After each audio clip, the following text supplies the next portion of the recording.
When it comes to the question, should you buy or rent in 2026? The truth is, it's not a one-size-fits-all answer. The housing market is complex, and the right decision depends on interest rates, local conditions, investment, and your personal financial position. So let's break it down. In 2026, affordability is going to be shaped by two key factors: interest rates and inflation. Over the past few years, rising rates have priced many first-time buyers out of the market, while inflation has pushed up the cost of everyday living. But by 2026, economists expect some stabilization. If rates ease slightly, monthly mortgage payments will become more manageable, which could create a small wave of new buyers. However, if inflation continues to weigh on wages, affordability might remain stretched. What this means is that the cost of owning could still be higher than the cost of renting in many areas, at least on a month-to-month basis. On the other hand, renting gives you flexibility. If you're not sure about your job stability, investment, if you might relocate, or if you simply don't want the responsibility of maintenance and taxes, renting makes sense. But here's the catch: when you rent, every dollar goes to your landlord. It doesn't build equity for you. Buying, despite the higher upfront costs, creates ownership.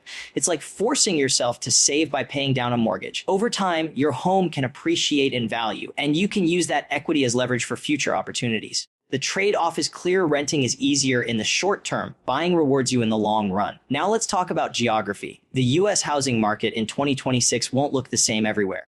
Some markets, particularly cities that overheated during the 2020-2022 boom, are expected to cool. Others, like growing suburban areas and states with strong job markets, will continue to climb in value. For example, med-tech heavy regions might remain expensive, while parts of the Midwest could still offer affordable entry points. This means your decision shouldn't be based on national headlines, but on the specific trends of the city you're looking at. And finally, the most important factor: your personal finances. Even if 2026 turns into a buyer's market, that doesn't automatically mean you should buy. If you don't have an emergency fund, stable income, or at least a 20% down payment, buying could put you under financial stress. On the other hand, if you've built a strong savings base, locked in a stable job, and plan to stay in one place for at least 5 to 7 years, then buying could be the smartest financial decision you'll ever make. So, should you buy or rent in 2026? The answer depends less on market predictions and more on your readiness. Renting might give you flexibility in uncertain times, while buying gives you stability and long-term wealth. The key is to understand your own goals, run the numbers carefully, and make the choice that positions you for financial freedom. Housing affordability in 2026 will depend heavily on interest rates and inflation. And to understand why, we need to break down how these two forces shape the real cost of buying a home. Interest rates directly affect your monthly mortgage payment, while inflation influences both your living expenses and the growth of wages. When interest rates are high, even a modestly priced home can feel out of reach because the monthly payment balloons. On the flip side, if rates begin to ease in 2026, suddenly that same property can become far more affordable, even if the purchase price hasn't dropped much. This is why many potential buyers watch rate announcements and more closely than housing prices themselves, because for most families, it's the payment that matters, not just the sticker price of the home. Let's take a simple example. Imagine a $300,000 home. At a 7% interest rate, the monthly mortgage payment on a standard loan might be around $2,000. If rates drop to 5%, that same home could cost closer to $1,600 a month. That's a $400 difference every single month, or nearly $5,000 a year. That's the kind of swing that can turn a no into a yes for many buyers. So in 2026, even small changes in interest rates could completely shift affordability for millions of households. Now, inflation plays its own game in this equation. When inflation rises, the cost of goods and services climbs. Groceries, gas, insurance, and utilities all eat away at your paycheck. If wages don't grow at the same pace, it becomes harder to save for a down payment, cover closing costs, or even handle the ongoing expenses of owning a home. But there's another layer: inflation also impacts rent. Landlords pass along their rising costs to tenants. Investment, which means renting may not necessarily remain cheap either. By 2026, if inflation has cooled but wages have caught up, potential homeowners might finally feel some breathing room. But if inflation remains sticky, both renters and buyers could still feel squeezed. Another point to consider is how these forces interact with broader housing supply.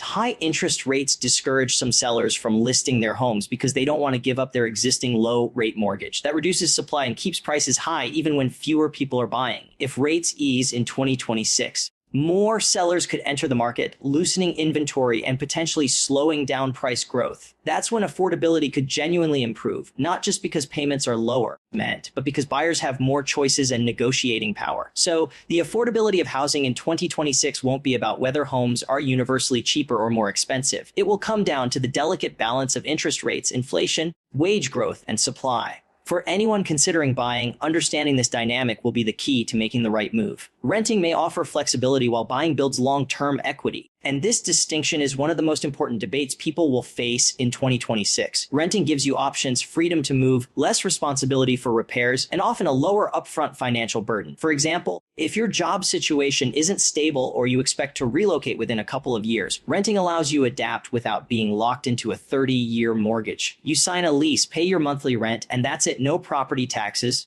no roof repairs, and no stress about the housing market dipping right after you buy. In a time when the economy and job market can still shift quickly, that kind of flexibility can be valuable. But flexibility comes with a cost: investment. Every dollar you pay in rent goes directly to your landlord's pocket, and none of it builds wealth for you. It's a pure expense, like paying for gas or groceries. At the end of the lease term, you walk away with no asset, no equity, and no return on that money. That's the downside of renting. It's financially neutral at best and draining at worst. And if rents rise in 2026, which is likely in many high-demand cities, tenants may find themselves paying more each year for the same space, with no financial progress to show for it. Buying a home, by contrast, forces you to build equity. When you make a mortgage payment, investment, a portion of it reduces the principal balance on your loan, which means over time you own more and more of your property. That ownership is a form of savings, and unlike rent, it grows your net worth. Let's say you buy a home in 2026 and live in it for 10 years. Not only could the property appreciate in value, but you'll also have paid down a chunk of the loan, leaving you with an asset you can sell, borrow against, or pass on.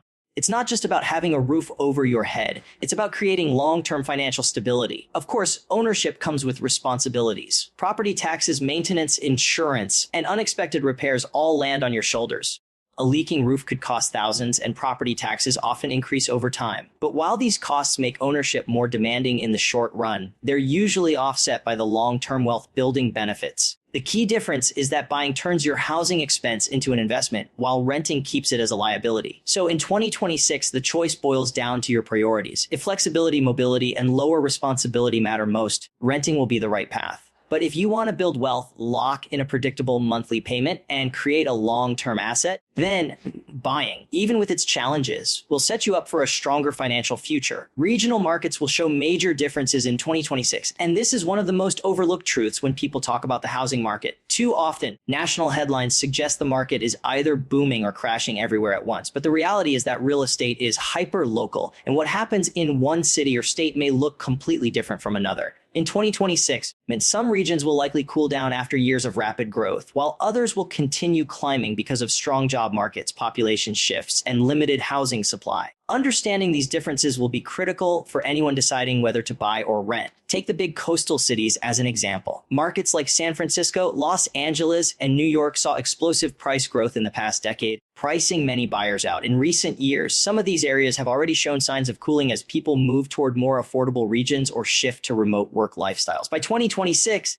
it's expected that some of these overheated markets may experience slower growth or even mild price corrections, especially if higher living costs push residents away. For renters in those areas, investment. This could mean slightly better deals as landlords compete to fill units. For buyers, it might open opportunities if prices soften while interest rates stabilize. On the other hand, growing metro areas in states like Texas, Florida, and parts of the Midwest are still projected to see strong demand. Why? Job opportunities, population inflows, and relatively affordable housing compared to the coasts. For example, cities like Austin, Nashville, and Tampa have seen significant population growth, and if that continues, housing demand will stay elevated. Even if interest rates dip in 2026, strong demand in these regions could keep prices rising, meaning buyers who wait may end up paying more later. In contrast, renters in those high-growth cities might feel the pressure of rising rents as landlords capitalize on demand. Another factor to consider is housing supply. Some regions are building aggressively to meet demand, while others face land shortages, zoning restrictions, or slower construction timelines. Areas with limited new supply will likely stay expensive no matter what happens nationally. Meanwhile, regions with new developments and suburban expansion may offer more affordable entry points for buyers in 2026. That's why looking at local supply and demand dynamics is far more important than reading broad national predictions. Ultimately, the decision to buy or rent in 2026 depends not just on timing, but on location. A renter in California might see opportunities to negotiate, while a buyer in Florida may feel urgency to lock in before prices climb further. And real estate doesn't move in one direction everywhere, and by recognizing these regional differences,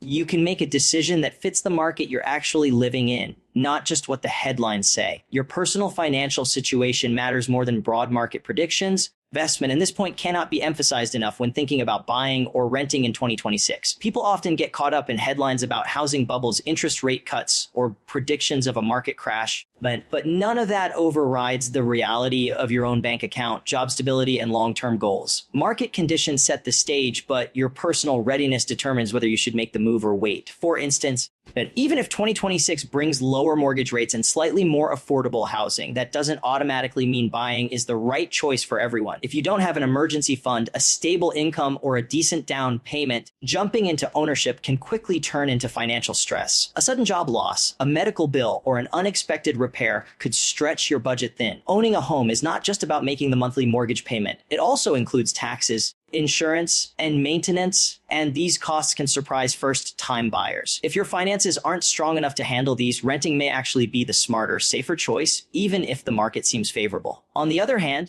if you've built a strong financial foundation, steady income, at least 3 to 6 months of expenses saved, and ideally a 20% down payment, then 2026 might be the perfect year to buy. That down payment not only reduces your loan size, but also helps you avoid private mortgage insurance, which saves hundreds of dollars a month. And if you lock in a good rate while housing prices stabilize, you're setting yourself up for predictable housing costs in the future, unlike renters who may face annual rent hikes. Another angle to consider is your personal timeline. If you only expect to stay in one city for a year or two, renting almost always makes more sense. The upfront costs of buying, closing fees, moving expenses, property taxes take years to offset through home appreciation and equity growth.